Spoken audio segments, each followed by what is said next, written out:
Audit versus conso, action. En fait, on a une technicité moins poussée dans un domaine, mais plus variée et plus diverse. Je veux bien le prendre.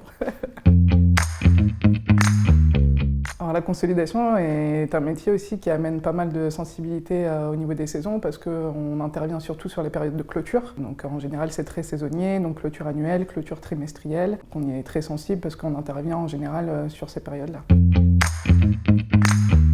C'est un métier international en effet, parce que quand on intervient donc au sein d'un service consolidation, en général on intervient au sein des grands groupes qui ont des filiales à l'étranger, et donc que ce soit en Europe ou hors Europe, aux États-Unis, en Amérique latine. Vous avez contact avec les personnes? Bien sûr, parce que chez Dangean, on a du côté, donc forcément on a des filiales à l'étranger qui rentrent dans les scopes d'audit, mais effectivement on est un peu moins à l'étranger.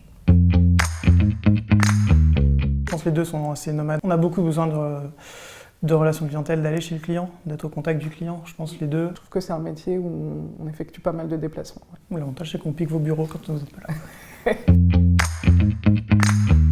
On a forcément toujours besoin de conseils sur la conso, sur l'expertise, sur la fiscalité, sur des domaines qu'on maîtrise un peu moins, le social. Et du coup, on fait appel toujours à quelqu'un du cabinet. Donc il y a une solidarité au sein de l'équipe, d'audit, conso ou autre, mais solidarité, je pense aussi entre les services qui est assez importante au cabinet.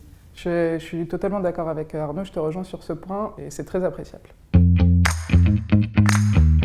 Et en audit, l'avantage c'est que c'est beaucoup plus varié, c'est qu'on touche à tout, aussi bien de la conso, du RH, du fiscal, de la compta, du contrôle interne, enfin ça touche à différents secteurs et du coup l'avantage c'est qu'on est peut-être plus polyvalent sur différents secteurs du financier, métier de la finance, et on peut venir aussi travailler en conso si on a besoin. Quand on intervient sur des clôtures et qu'on est amené aussi à participer à la présentation des états financiers, des notes annexes, des plaquettes, donc on intervient beaucoup aussi avec les différents interlocuteurs du groupe, donc les autres services, et ce qui nous amène aussi justement une connaissance des autres métiers, et donc du coup qui peuvent plus facilement nous aider à appréhender ces métiers-là.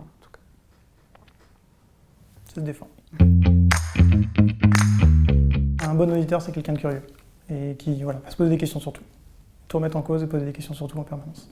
Oui, je suis d'accord aussi. Je pense que ça va être un peu un combat de la part des deux métiers pour réussir à trouver un terrain d'entente ou savoir imposer un peu son leadership en quelque sorte. Alors la consolidation aussi. Ils sont combatifs les auditeurs, hein.